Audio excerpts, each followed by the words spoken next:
All right, we'll call the meeting to order. If you would, please stand for the prayer and pledge allegiance, please. Dear gracious Heavenly Father,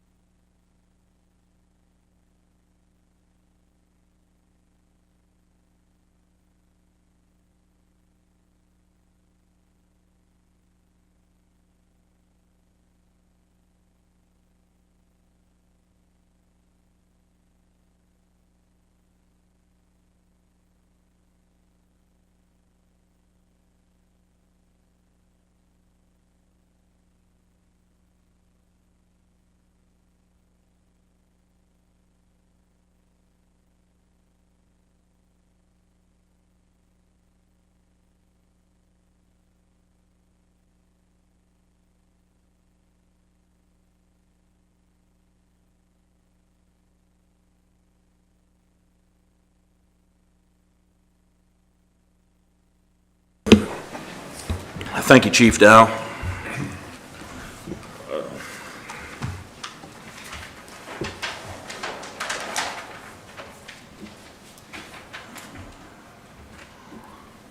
Roll call, Ms. Phyllis.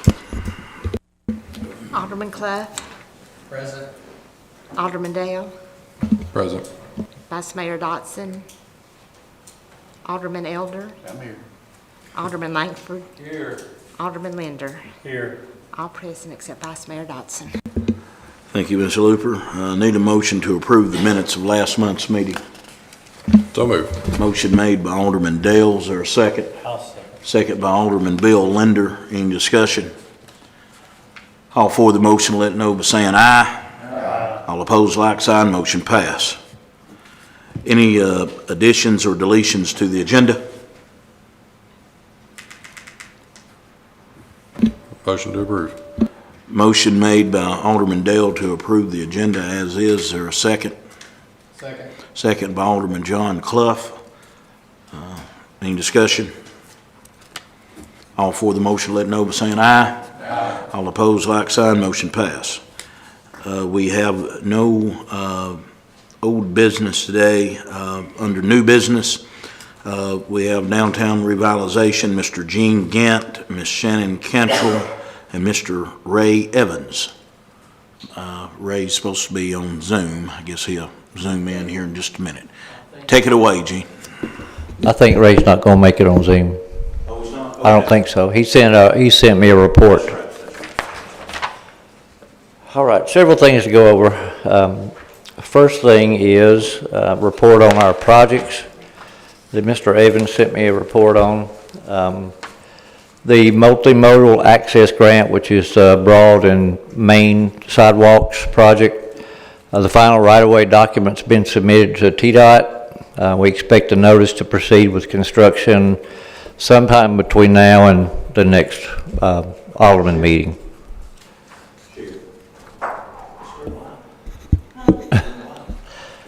The second thing is the grant for the courthouse plaza. That consultants have submitted the final construction documents to TDOT again, and we expect approval and a notice to proceed with construction before the next meeting. So, two big projects that'll be, hopefully we'll have the green light on before the next meeting.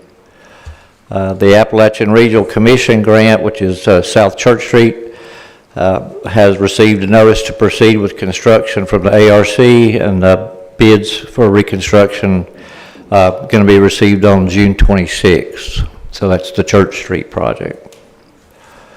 And also associated with the first item with the multimodal access grant, Broad and Main Sidewalks, the city's consultant, Kimley Horn, submitted an amendment to the agreement with the city.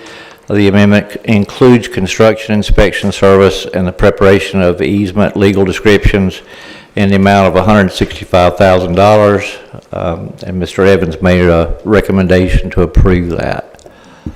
So you have the agreement between Kimley Horn and us.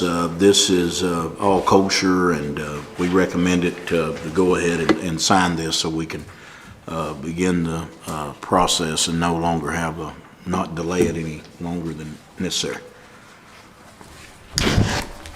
Has Andre read through this? I think, yeah. I just did. I don't have the original agreement. But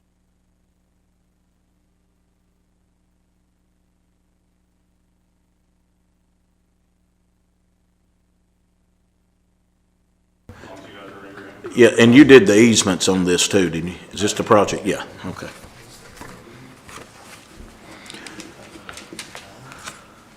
I'm sorry, what? $158,000 per hour, hourly, not to be exceeded. Well, What's, I think that's the project. well, it's- that's the project. I think this is, it's out there regular hourly rate, which I'm not sure what it is, but I think this is a max of 158,000. So that's the cap, if you build their hourly rate. What I understand is, I mean, surely they're not charging 158,000.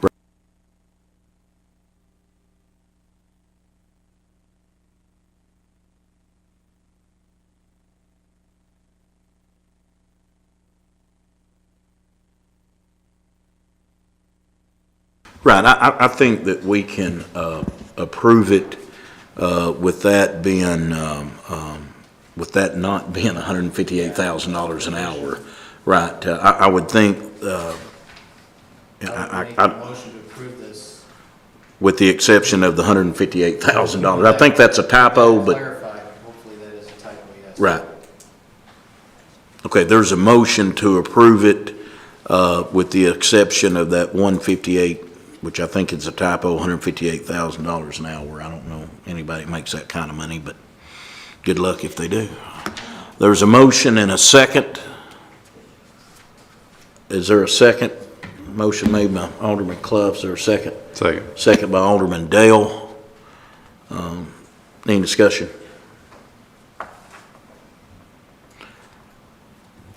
Roll call, Ms. Phyllis. Alderman Langford, Yes. Alderman Elder, Yes. Alderman Dale, Yes. Alderman Linder, Yes. Alderman Clough. Yes. Motion passed. Motion passed. Continue on, Mr. Gant.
Sorry, it was not. You want me to start over?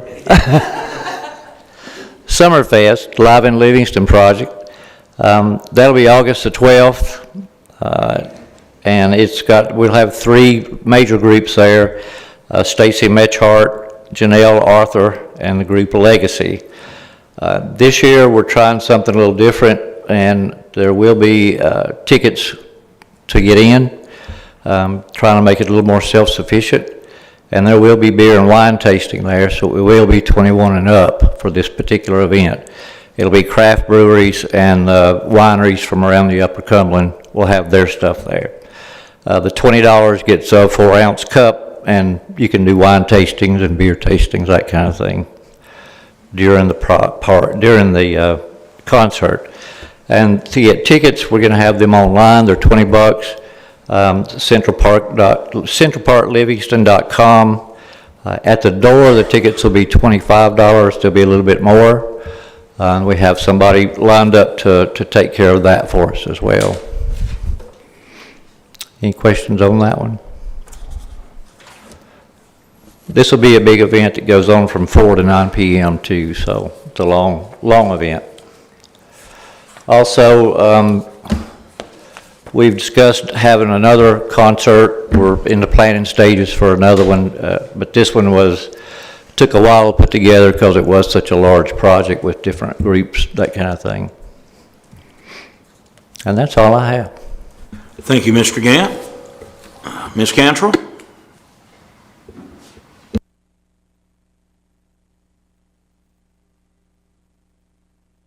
It's been a minute since I have given y'all an update on what's going on at the chamber. So I wanted to go through a few things just so that y'all knew, as well as the community knew, what we've been working on over there. Hopefully this won't take me too long. Probably should have split this up into 2 or 3 different meetings. There's so much to run through. But recently we elected 7 new board members. We had 2 vacant seats, and 5 of our board members were, their term was expiring in July. So our new board members, well, let me tell you whose terms are expiring. So James Scarlett has been with us for quite some time, but his term is expiring. Jackson Carter, Christy Key, Greg Burgess, and Donnie Holman. And then, like I said, we had 2 vacant seats on top of that. So we elected 7 new board members. Those will be Rhonda Young with Quality Home Health, Cliff Whiteman with TCAT, Tim McGill with LRH, Christy Miller, Overton County Board of Education, Tammy Mangrum with Tracy Lane Agency, Ben Winningham with Upper Cumberland Electric, Sean Martin with Ag One Co-op, and our board members who will continue with us for another year will be Mark Gall with Twin Lakes, Aaron Montgomery at First National Bank, Clint Melton, R&M Pharmacy, Emma Cannon, who is our Young Professionals representative on our board, and then our chairman, Wes Burnett, our chair-elect, Lori Burnett, our past chair, Mike Powell, along with our city and county mayors. They will be serving on our board of directors for the next year, and then we will have another rollover come July next year. I'm good for everybody but Sean Martin. I'm kidding. I'm sure he'll love that. There may be a second here, Adam. But we are excited to work with these new folks, and it's always great to see things roll over like this to get new ideas and new people on board. To go through some of the grants that we've been working on at the chamber, there's quite a few different ones. So we've got our hands in a lot of different things right now. So one thing that we've not discussed here in one of these meetings is we did receive a $75,000 USDA grant to open a co-working and entrepreneurship center in our downtown. The $75,000 grant, we just actually got the contract a couple weeks ago. So we will be able to move forward, hopefully, with all of that in the next, well, hopefully this summer. We're hoping by July we can get started on construction. We are also applying for a $71,000 Placemakers grant that will go along with this, that will actually cover the build-out of this facility. The USDA grant covers all of the technical equipment, desks, anything for the inside. We are partnering with the Biz Foundry in Cookeville for this facility, so they will be providing a lot of the technical services, the any type of classes that might be needed to get this up and going. This is going to be great for a lot of our local entrepreneurs, those who work from home that need an office space to rent. They'll be able to come in and work there for a day. There'll be day passes, there'll be monthly passes. They can rent for a year a space in the building. There will also be I think it's 8, it might be 9 micro offices available as well for people who would prefer just to have an off-site small office that they're, rather than working out of their own home. So this will be an interesting venture for us. We're looking forward to being able to offer this type of facility to our community. We just closed out on our marketing grant for this year. We were able to get a downtown map designed and produced for the area. Most of the stores in the area have these downtown maps on them.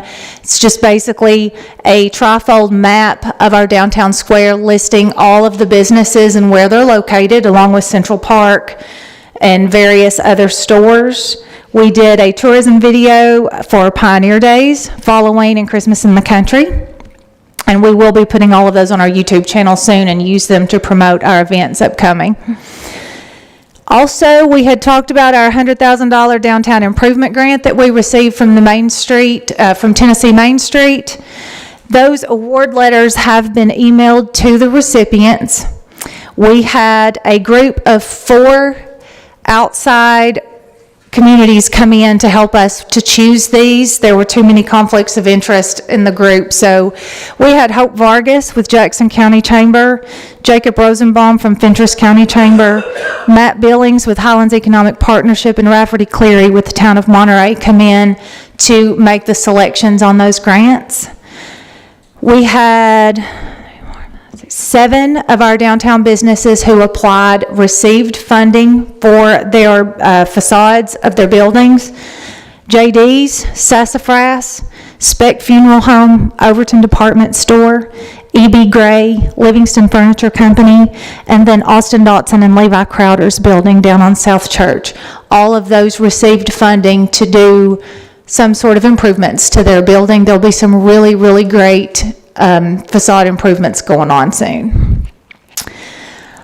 Also, our $95,000 tourism recovery grant that we received from the state, we are still working on determining the different things that we will be doing with that money. That's something that will get around $33,000 over the course of the next 3 years. And it will be used for marketing above and beyond what we would normally do for our community. We also received a photography and videography tourism grant from the state. The state's been really good to us lately, so big thank you to the tourism department for that. So we had a group out of Knoxville come in and visit many of our county tourism assets, along with our downtown Central Park and some of our local restaurants. This will be used for marketing our community as well. We didn't actually get any kind of money for this. This was just for services. So the people that came out, it was a company called Pop Fizz out of Knoxville. So they're very professional. This will be a very professional video for our community, along with some really great photography assets that we can use for whatever we may need, along the way where tourism and marketing is concerned. Let's see, what else might there be? We have upcoming, I have a long list of events that we are holding at the chamber and within our community, and I'm not going to go over all of them because they're pretty extensive. So I would invite you all to check out our community calendar on our website to see what all we do have going on. But one thing I do want to mention is we are doing something new this year for our local businesses. We are holding a business expo at the Little Red Orchard in Rickman on June 17th. This will be showcasing Overton County and its businesses. It will be from 10 a.m. to 6 p.m. on June 17th. Little Red Orchard, I don't know if y'all have ever been down there or not, but it's located at 3238 Rickman Road. They've got a great little event center down there. It's mostly just open, but they're working on their trees, and eventually they'll have them producing apples, and it'll be a great little place. But we wanted to partner with some of our locations out in the county to just bring the chamber out into the county a little bit and bring some awareness to the great tourism assets that we have in our county as well as our city. So at this particular event, if you want to register your business to come out and showcase your products, you will go to our website, discoverlivingston.com/business expo. Register for a tent, table, whatever you want to set up. If you have questions, let me know. You can actually sell your products there, demonstrate any services that you might be able to offer our community. We just want to be able to showcase the great businesses that we have in our community. We've grown so much over the last few years, and there are so many new businesses in our community. We wanted to, I know, I told you I had a lot to talk about tonight, but we want to be able to showcase our local businesses and make sure everyone knows what is available in our community, and I will stop. That was it anyway. Thank you. I also, You're welcome. you told me to remind you to thank the fire department for making the hot dogs. You know, I'm really glad you said that. Thank you so much. I do really appreciate all that they do and all that they help us with down at Central Park. Not just the firemen, but the city workers as well. We couldn't do it without them. Thank you. Thank you. Any questions for Ms. Cantrell? Okay. We'll go to, we've already took care of item number 2. That was the agreement with Kim Lee Horn.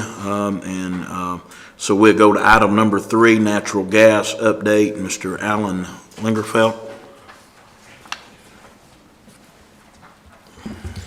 Thank you, Mayor. Thank you for letting me give you a natural gas update. I'm Alan Lingerfeld with Symmetry Energy. Everything I'm covering is not necessarily Symmetry's point of view. It's gathered from several different databases, but it directly or indirectly affects Livingston in the future. So one of the East Tennessee natural gas pipeline, which is a pipeline that brings gas to Livingston, had a meeting a few weeks ago, and they announced several projects that they have coming up or in the works. And I don't know last week if you watched the debt ceiling that got approved with the FERC-related issues on pipeline projects. Well, Mountain Valley Pipeline was one of those projects. So with the debt ceiling approval last week, it's going to, supposedly, it's going to help expedite the pipeline getting finished by the end of this year. So it's probably 95, 98% finished. Why that's important is that brings more natural gas, or has the potential to bring more natural gas onto East Tennessee on the east end of the system, and not put as much stress on the west end of the system where we are. So that is a plus for us in the future, to bring more natural gas on the East Tennessee. Another project that they have announced was the, I don't know if you've heard about the Ridgeline expansion project. That's basically the TVA Kingston plant, and I'm watching time. In Kingston, they're converting that from a coal-generated plant to a natural gas-fired plant. They're going to expand the pipeline, or parallel the pipeline, from Kingston all the way back to Tennessee Gas Pipeline, TETCO, and Midwestern. So they'll have all three of those to be able to get gas from. So I say that so they won't be competing on East Tennessee for the gas we already serve you with. Now, we will be competing on the main pipes on Tennessee Gas Pipeline to get the gas up to East Tennessee. So that kind of indirectly affects us in the future. Another project is they are working on a Tennessee System Alignment program, which they're calling SAP. They have already filed March 31st an application with FERC. What that ends up being is a large cost project to realign the system to make sure gas is coming on to East Tennessee properly to serve the contracts that Livingston holds on the pipeline. So we don't know exactly how much that's going to cost, but it'll be submitted in a future rate base project at FERC somewhere in the future. Their estimates is somewhere around, they're supposed to have an end of a comment period in May of this year. That's supposed to be over already. And then July 24 is, it takes that long to work it into the rate case. So they will be filing a rate case around that project. And then, Excuse me, Alan, when you said a rate case, what does that? The in rate order- of what the cost of the natural gas should be to the customer, is that what we're discussing? It's actually the demand charges for the pipeline. Okay, So the pipeline can't just raise their rates anytime they want to. They have to file a rate case with the Federal Energy Regulatory Commission, and then they go through a process of approval to allow or disallow the increase. okay, So, thank you. and they just went through a Section 4 a couple of years ago that increased the rates slightly. So, but I think FERC is pretty much mandating a lot of pipes to have a comeback rate case study to make sure that they're charging reasonable and just rates. So that's their look at trying to make sure that they're reasonable and just.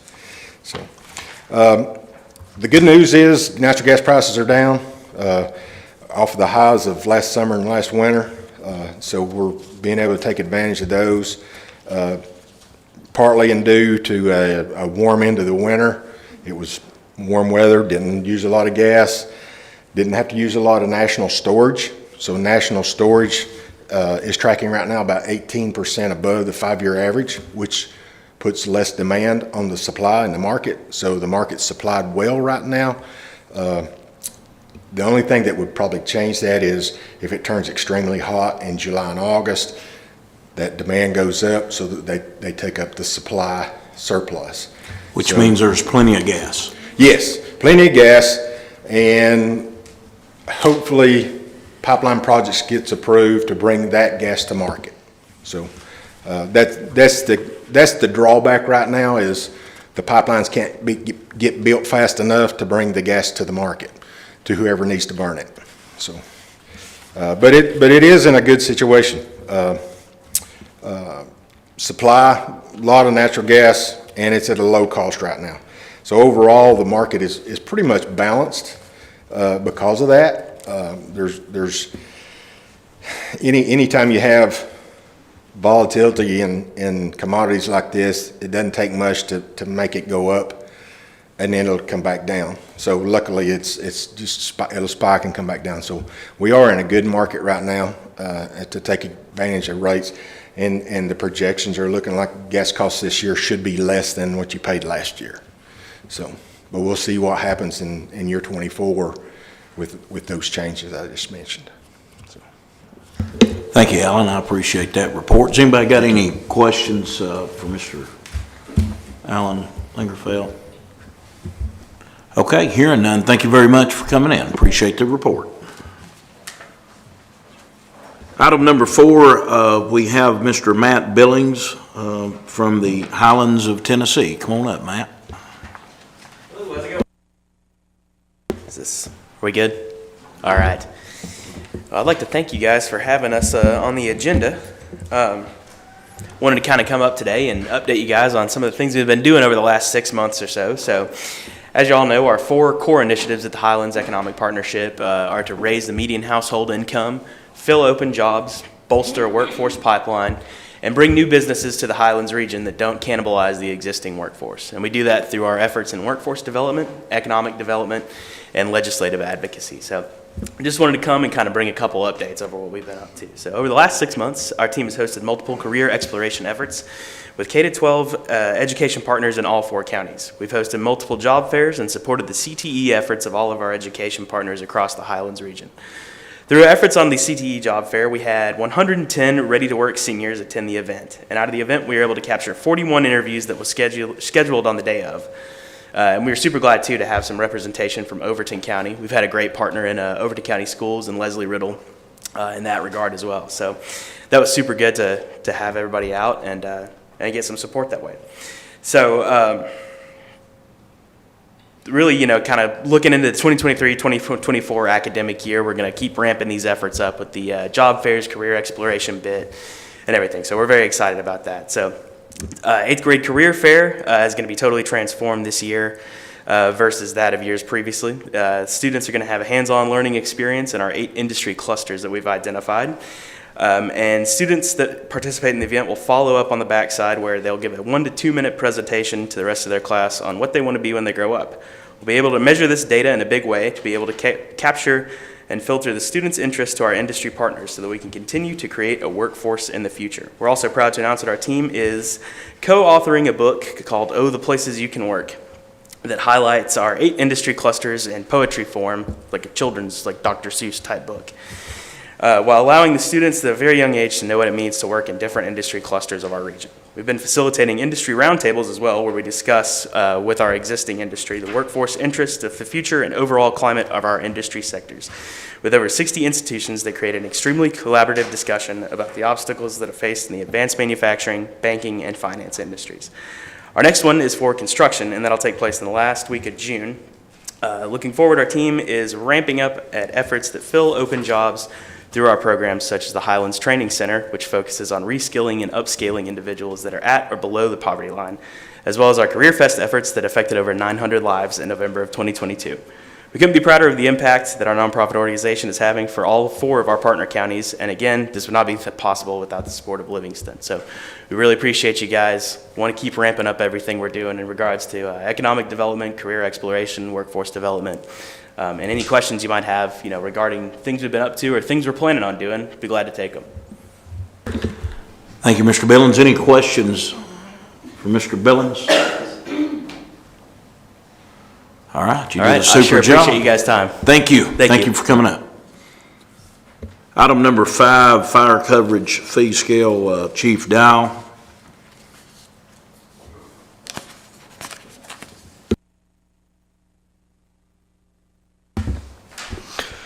Me and the mayor got talking back a few months ago, and the fire fee scale for the industrial park has not been changed in probably 25 or 30 years.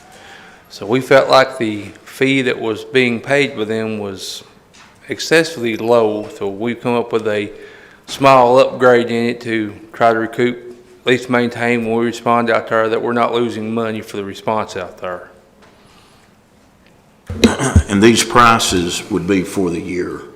So allowing them for us to be the first responders allows them to get lower fire insurance premiums and using our grade level versus what a volunteer fireman, which most fire departments out in the county is a 7 or 7 or a 9. 7 or a 9. So so it saves them a great deal of money for us to be able to respond. But I was thinking, I think Chief Dowell was being nice. I think it's been almost 40 years since it's been a long time since it's been raised. So so we just took a look at it and thought we'd do this. Motion made by Alderman Langford. Is there a second? Second by Alderman John Clough. Any discussion? Roll call, Ms. Phyllis. Alderman Elder. Yes. Alderman Dale. Yes. Alderman Linder. Yes. Alderman Clough. Yes. Alderman Langford. Yes. Motion passed. Motion passed. Thanks, Chief Chow. Retirement breakfast will be for J.D. Masters June the 9th. One here on the board is welcome for that. J.D. is retiring from the LPD, and we certainly wish him the best. We got some upcoming meetings, a work session June the 12th at 5 with Miss Cindy Bryan from HR Solutions. If you remember, she did a payroll study, hourly study for her employees, and we have looked at that and put what she has recommended in the budget, but she will be here to have a work session to show you just exactly where we're at. First reading on the budget will be following that, June 12th at 5:30, second reading June the 29th, and our regular monthly meeting for July due to the 4th of July will be July the 10th. That'll be July the 10th due to the 4th of July holidays. Anyone here wanting to address the board? Okay, hearing none, need a motion to adjourn. Question for Okay. Sharon and Jean. You said we was gonna have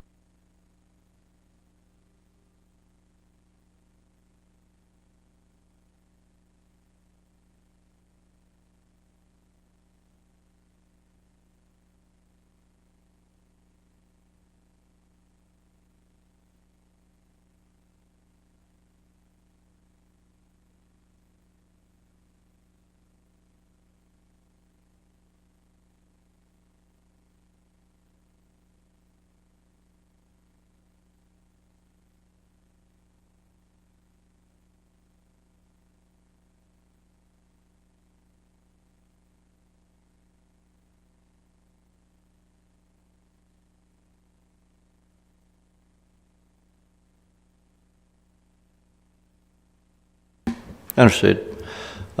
Just to address a couple of your concerns, there will be taxi service offered for anybody that needs it to provide transportation home. never seen a drunk man that was drunk. I understand.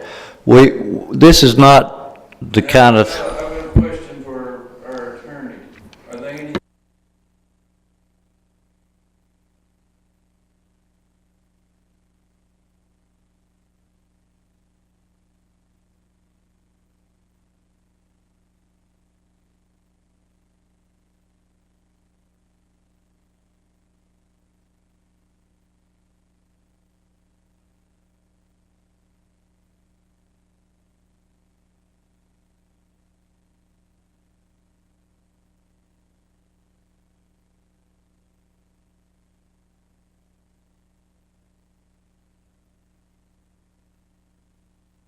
any other questions?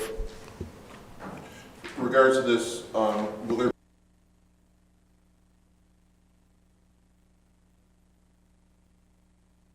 There'll be tickets just to get in, period. So it's the concert there and the wine tasting, so it's all one thing, well, how much would be to get in without drinking? $20. So it's the same price whether you're going to drink Same or not? price, yeah. It doesn't make any sense. The people that are coming, the craft beer people, the wineries, are providing their stuff for free.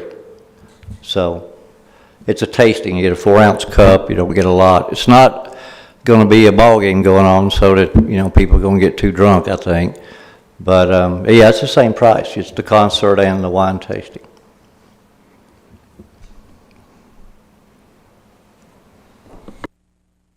Any other questions for Mr. Gant? Okay, hearing none, need a motion to adjourn. Motion made by Alderman Clough. Is there a second? Second by Alderman Rex Dale. Any discussion? All for the motion, let it know by saying aye. Aye. All opposed, like sign. We're adjourned.